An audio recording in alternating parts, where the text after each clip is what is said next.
Hello friends, ഞാനിപ്പം കുറെ നാളായിട്ട് ഈ വണ്ടിയാണ് ഓടിക്കുന്നത്. ഇപ്പൊ ഇത് മൂന്നാമത്തെ വണ്ടിയാണ്. ആദ്യമേ കമ്പനി കയറിയപ്പം 0067 എന്ന് പറഞ്ഞ ടാറ്റ വണ്ടി അതായിരുന്നു. അതിനുശേഷം പുതിയ വണ്ടി സിഗ്ന കിട്ടി. സിഗ്ന ഒരു വർഷം ഓടിച്ചു. ചാട്ടം കൂടുതലാണ്. സിഗ്ന ഓടിക്കുന്നവർക്ക് എല്ലാവർക്കും അറിയാം, ട്രെയിലറിന് ചാട്ടം കൂടുതലായതുകൊണ്ട് അതിൽ നിന്ന് മാറിയിട്ട് ഇപ്പം ഒരു വർഷം മുകളിലായി ഈ വണ്ടി ഓടിക്കുന്നു. അപ്പം ആദ്യമേ ഓടിച്ച വണ്ടിയോട് സ്നേഹം ഉണ്ടായിരുന്നു, രണ്ടാമത് ഓടിച്ച വണ്ടിയോട് സ്നേഹം ഉണ്ടായിരുന്നു, ഇപ്പം ഇതിനോടും സ്നേഹമുണ്ട്. കാരണം നമ്മൾ വീട്ടിൽ നിൽക്കുന്നതിനേക്കാൾ കൂടുതൽ ഏറ്റവും കൂടുതൽ ഇതുമായിട്ടാണ് നമ്മൾ നടക്കുന്നത്. അപ്പം നമുക്ക് വേണ്ട എല്ലാ കാര്യങ്ങളും നമുക്ക് വണ്ടിക്കകത്ത് തന്നെ ഉണ്ട്. കിടക്കാനാണെങ്കിലും അതുപോലെ തന്നെ എല്ലാ ഫെസിലിറ്റീസ് കാര്യങ്ങളെല്ലാം നമ്മൾ വണ്ടിക്കകത്തുണ്ട്.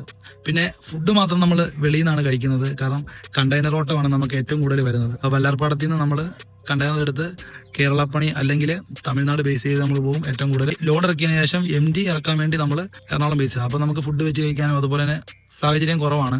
അപ്പോൾ കടയിൽ നിന്നാണ് നമ്മൾ ഫുഡ് കഴിക്കുന്നത്. ഡ്രൈവറിന് വേണ്ട അത്യാവശ്യം എല്ലാം വണ്ടിക്കകത്ത് തന്നെ ഉണ്ട്. അപ്പോൾ നമ്മളെ വണ്ടിക്കകത്ത് നമ്മളെ ഫെസിലിറ്റീസ് അതുപോലെ തന്നെ നമ്മളെ എന്തൊക്കെയാണ് വണ്ടിക്കകത്തുള്ളത് നമുക്ക് കാണാം. ഇതാണ് നമ്മളെ ക്യാബിന്റെ അകത്ത ഭാഗം. അത്യാവശ്യം ഒരു ഡ്രൈവറിന് വേണ്ട എല്ലാ ഫെസിലിറ്റീസ് കാര്യങ്ങളെല്ലാം ഇതിനകത്തുണ്ട്. അതുകൊണ്ട് തന്നെ വണ്ടിക്കകമെല്ലാം എപ്പോഴും നീറ്റായിട്ടാണ് നമ്മൾ കൊണ്ടു കിടക്കുന്നത്. വണ്ടിക്കകത്ത് അപ്പോൾ ഒരു ബക്കറ്റ് ഉണ്ട്. ബക്കറ്റിന്റെ അകത്ത് ഫുള്ള് വെള്ളമാണ്, കൈ കഴുകാനും ആവശ്യങ്ങളൊക്കെ ആയിട്ട്. പിന്നെ കുടിക്കാൻ വേണ്ടി നമ്മൾ കേസ് ആയിട്ടാണ് വെള്ളം മേടിക്കുന്നത്.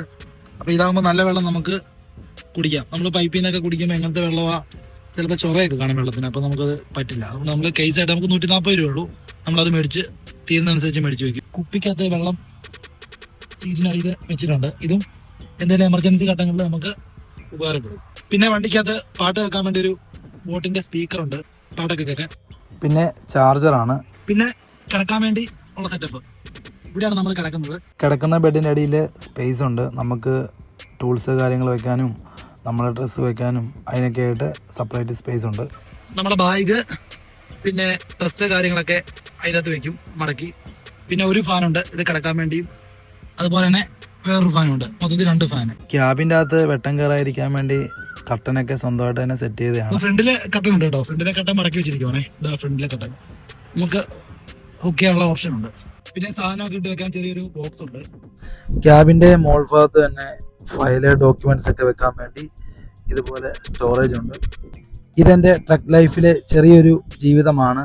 നമ്മൾ ലീവൊക്കെ ഇറങ്ങുമ്പം നമ്മൾ ഓരോ കാര്യങ്ങൾ പറഞ്ഞ് അടുത്ത ഡ്രൈവറിനെ വണ്ടി ഏൽപ്പിച്ചു കൊടുക്കും. എങ്കിലും നമ്മുടെ മനസ്സിൽ നമ്മളെ ഈ വണ്ടി മാത്രമായിരിക്കും.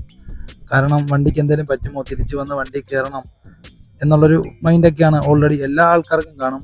ഞാൻ പറഞ്ഞതുപോലെ നിങ്ങൾ നിങ്ങളെ വണ്ടീനെ സ്നേഹിക്കുന്ന ആൾക്കാരാണെങ്കിൽ എൻ്റെ വീഡിയോയ്ക്ക് ലൈക്ക് തരിക. Thank you.